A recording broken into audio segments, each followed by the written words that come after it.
François Moril, bonjour. Bonjour. Et bienvenue. Un mot de l'actualité. On a appris la signature d'un accord salarial entre patronat et syndicats, dont le vôtre, pour le partage de la valeur dans les PME. Valeur, donc salaire. Accord historique, dit Bruno Le Maire. Il y a des bonnes nouvelles, donc, dans le dialogue patron-syndicat? Alors, une petite précision. Nous, c'est lundi prochain, en comité directeur, qu'on fera voter la signature de la CFE. Ça sera confirmé? Si c'est ce qu'on propose. Mais je dois vous dire qu'aujourd'hui, c'est vraiment du 50-50, même si on en a discuté.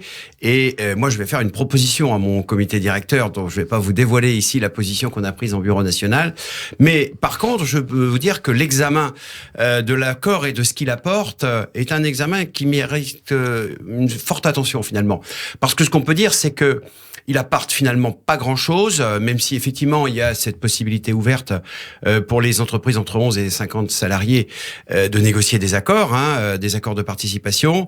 Par ailleurs, sur tout un tas d'autres sujets, et notamment la prime partage de la valeur, dont nous, on souhaitait la suppression, et le remplacement par une prime d'intéressement, finalement, on n'a pas avancé sur ce point-là. Effectivement, les organisations patronales s'accrochent à cette PPV qui est totalement désocialisée. C'est la fameuse prime Macron? Oui, c'est ce qu'on a appelé la prime Macron. Enfin, c'est pas l'argent de Macron, Non. Ça reste quand même l'argent des entreprises et donc du travail.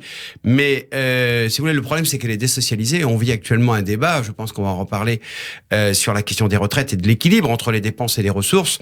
Et donc, c'est de la rémunération qui prime les régimes sociaux de ressources. Donc voilà, on avait ce sujet-là aussi. Justement, sur les retraites, on sort de 15 jours de débat à l'Assemblée nationale. Est-ce que vous êtes aussi sévère que les autres syndicats sur l'attitude des députés? Oui, moi j'ai bien entendu les déclarations de Laurent Berger et de Philippe Martinez. Moi, je dis pas tout à fait les choses comme ça.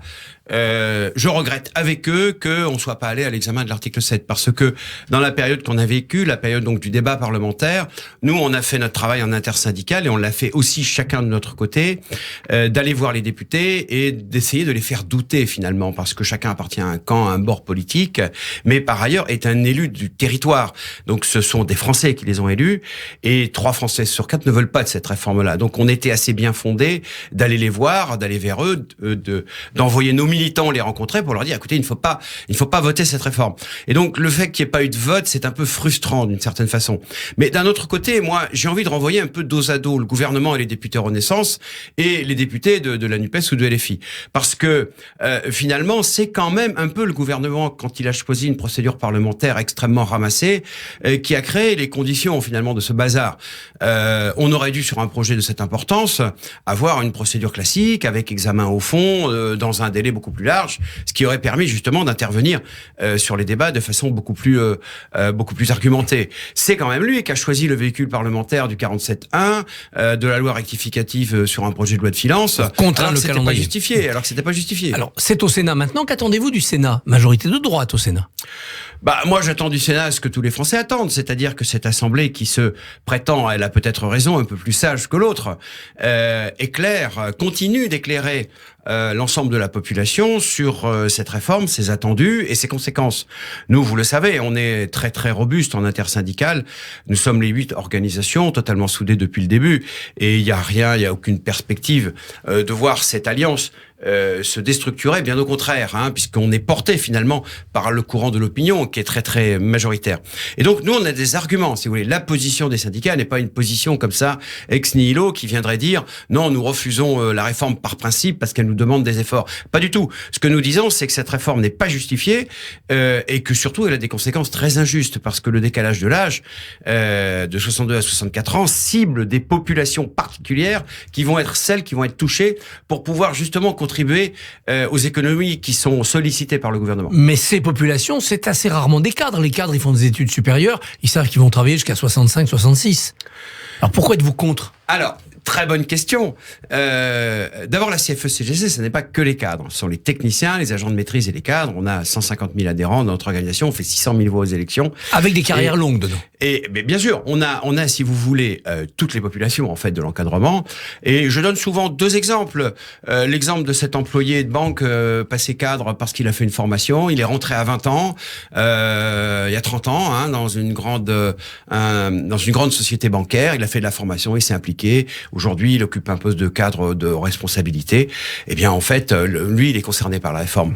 On pourrait prendre aussi l'exemple d'un agent de maîtrise titulaire d'un BTS, ou pourquoi pas un ouvrier rentré dans la métallurgie dans les années 70, enfin à la fin des années 70, dans les années 80, qui a été promu à l'encadrement, qui a exercé des responsabilités d'agent de maîtrise et qui a été quadrifié. Vous savez que dans la convention de la métallurgie, par exemple, dans les années 2000, on comptabilisait qu'à peu près 50% des cadres n'étaient pas rentrés dans l'entreprise en tant que cadres. Et puis, par ailleurs, s'agissant des cadres qui ont fait des études, qui sont diplômés et qui sont rentrés dans l'activité, on va dire aux alentours de 24 ans. C'est la moyenne aujourd'hui, c'était peut-être un petit peu moins il y a une trentaine d'années. Il faut faire la différence entre les hommes et les femmes. Un homme, oui, effectivement, s'il a commencé sa carrière à 23 ou 24 ans, plus 42 ans, ça fait 65 ans. Mais sa femme, s'il a eu 2 enfants ou 3 enfants, aujourd'hui, si elle a fait une carrière à peu près équivalente, alors vous savez comme moi que les études, ce sont les meilleures agences matrimoniales du monde. Et donc souvent, les gens se sont rencontrés pendant leurs études. Peut-être que vous Nina va trouver voilà. à cette occasion-là. Et donc, ils ont parfois eu des carrières parallèles. Et justement, la mise à disposition de ces 8 trimestres par maternité, c'est une disposition très intelligente, très forte, très spécifique à la France, et qui permet de rétablir de contrer une injustice qui est faite à la femme au cours de sa carrière. Et donc, cette réforme va impacter particulièrement les femmes. Alors, quand vous rencontrez les responsables LR, vous avez vu Éric Ciotti, Olivier Marleix, et que vous leur dites ça, avec en plus vos adhérents qui sont parfois leurs électeurs, que vous répondent-ils ? Je pense qu'ils ont un problème. Ils ont un problème, c'est toute l'histoire. Moi, j'entends les arguments sur la famille politique, etc., sur ce qui identifie finalement un parti politique, qu'on soit d'ailleurs à droite, à gauche.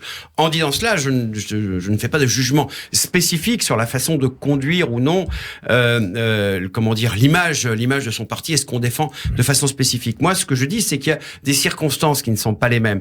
C'est-à-dire que moi, je les ai rencontrés, comme d'ailleurs je rencontre les autres responsables politiques, et y compris chez Renaissance. Et je dis, écoutez, voilà, vous avez vos positions. Moi aussi, j'ai des positions syndicales que je défends, qui sont corpus d'une certaine façon. Mais là, on est sur un sujet qui a une composante technique quand même relativement importante et sur laquelle le gouvernement avance avec des arguments. Moi, j'ai des éléments pour contrer, pour déjuger ces arguments. J'aimerais bien que vous les entendiez, que vous compreniez que les militants que je représente, qui sont des gens qui ont des responsabilités dans leurs entreprises. Moi, je le dis souvent, quelqu'un qui pilote une centrale nucléaire, quelqu'un qui dessine des avions, une autre personne qui s'occupe des grands comptes dans une grande assurance, ce sont des gens quand même sur qui on peut avoir confiance. Et ils ne gobent pas tous les arguments chiffrés du gouvernement. Voilà, ce sont des gens qui analysent au fond les problèmes, qui ont l'habitude. Et quand moi je viens vers vous en disant cette réforme ne tient pas parce qu'elle est basée sur des indicateurs très contestables, ou en tout cas pour certains discutables, et par ailleurs on ne traite pas des bons sujets, je pense que vous pourriez m'entendre. Voilà. Comment se prépare de votre côté la journée du 7 mars, la prochaine grande journée de mobilisation ? Vous voulez aussi une France à l'arrêt ? Moi, je suis parti de l'intersyndicale. On a fait un communiqué tous ensemble. Donc, moi, bien entendu, je souhaite que cette journée soit une manifestation particulièrement remarquable et remarquée. Pourquoi on a demandé, on a donné cette impression d'élever d'un ton, finalement? Tout simplement parce qu'on n'a pas été entendu. 5 journées de manifestation avec à chaque fois plus d'1 million de personnes. Je parle en moyenne, oui. Plus ou moins. C'est quand même. Donc, faut bloquer maintenant. Il faut quand même dire au gouvernement, écoutez, c'est quand même pas normal. Moi, je dois vous dire, je suis un peu surpris quand même. Parce que moi, je suis un militant d'entreprise, j'ai fait toute ma carrière dans l'industrie, j'ai connu des conflits. J'en ai été des fois l'observateur, des fois j'étais dedans. Je ne connais pas une seule entreprise dans laquelle la direction ne convoque pas les organisations au bout de 3 jours d'un conflit pour essayer de discuter avec elles et de regarder comment on peut en sortir. Là, on est là depuis un mois. Le gouvernement fait la claque à l'Assemblée dans des conditions, comme vous l'avez remarqué tout à l'heure, parfois un petit peu contestables, mais on a l'impression un peu que ça l'arrange finalement, d'une certaine façon. Et il se dit, mais non, mais il n'y a pas de problème. En fait, non, il y a un problème. Et donc, il nous contraint d'une certaine façon à monter d'un ton dans la contestation pour essayer de faire comprendre que non, définitivement, les syndicats, les Français n'acceptent pas cette réforme. La réforme de l'assurance chômage, la réforme précédente, a particulièrement ciblé les cadres en diminuant la durée de l'indemnisation dont ils peuvent profiter parce qu'on veut les inciter à reprendre plus vite un emploi. Est-ce que c'est une injustice ou est-ce que c'est efficace ? Non, c'est pour tout vous dire, peut-être une des choses les plus graves qu'a fait le gouvernement. Il faut quand même savoir qu'aujourd'hui, plus de 40% des ressources de l'assurance chômage sont issues des cotisations et des contributions sur les salaires des cadres. Alors que à peu près 17% des dépenses de l'assurance chômage vont au même public. C'est donc à peu près 10 milliards par an. Vous entendez bien, 10 milliards par an qui vont à la solidarité intercatégorielle. Dit autrement, si quelqu'un qui est très éloigné de l'emploi peut aujourd'hui être soutenu par Pôle emploi, par l'assurance chômage, c'est grâce au fait qu'il y a les cadres dedans. Enfin, donc si c'est pas une raison pour que le cadre traîne à reprendre un boulot en disant j'attends 6 mois, j'aurai toujours... Cette espèce de gros fantasme de dire le cadre, quand il était bien indemnisé, il n'est pas motivé à retrouver du travail, que j'ai entendu au ministère du Travail. Je dois vous dire que c'est dégueulasse. C'est une fiction. J'ai pas d'autre mot à dire que ça. C'est dégueulasse parce que de toute façon, il y a des études très objectives qui le disent. Et puis nous, on le connaît, on les connaît ces gens-là. On sait ce que c'est que d'être cadre à 48 ans, 52 ans, d'avoir été directeur marketing dans une PME, de se retrouver au chômage et d'être dans la galère aujourd'hui pour retrouver un emploi. Quand par exemple on est séparé, tout simplement, en banlieue de Lyon, qu'on a la garde alternée de ses enfants et que donc on n'est pas mobile géographiquement. Donc considérer que par nature, parce qu'on a observé une courbe et qu'on l'a mal interprétée, aujourd'hui, plus on est indemnisé, moins on est motivé à retrouver un travail, c'est juste inadmissible. Et pour tout vous dire, je l'ai redit à la Première ministre que j'ai eu au téléphone le week-end dernier, je lui ai redit, vous savez, ça c'est impardonnable ce que vous avez fait sur ce sujet-là. Vous avez envoyé un message terrible en fait à la population. Comment va l'emploi des cadres en ce moment, puisqu'on est en période de quasi plein emploi, enfin de direction plein emploi? Vous savez, c'est toujours la même histoire de la moyenne. La moyenne, c'est personne. C'est-à-dire que vous avez des populations de cadres qui sont les jeunes diplômés, qui sont aspirés par le monde du travail et dont on sait très bien aujourd'hui qu'on a ce problème que, vu du point de vue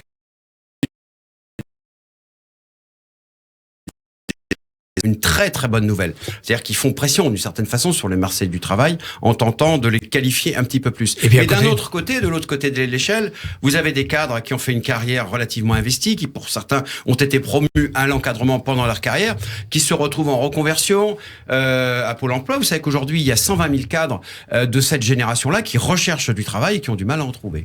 François Moril, merci beaucoup d'être venu sur Radio J et bonne journée. Eh bien, merci de votre invitation. Merci beaucoup Christophe Barbier. Demain, 7h45, votre invité sera Jean-Christophe Combe, ministre des Solidarités, de l'Autonomie et des Personnes handicapées.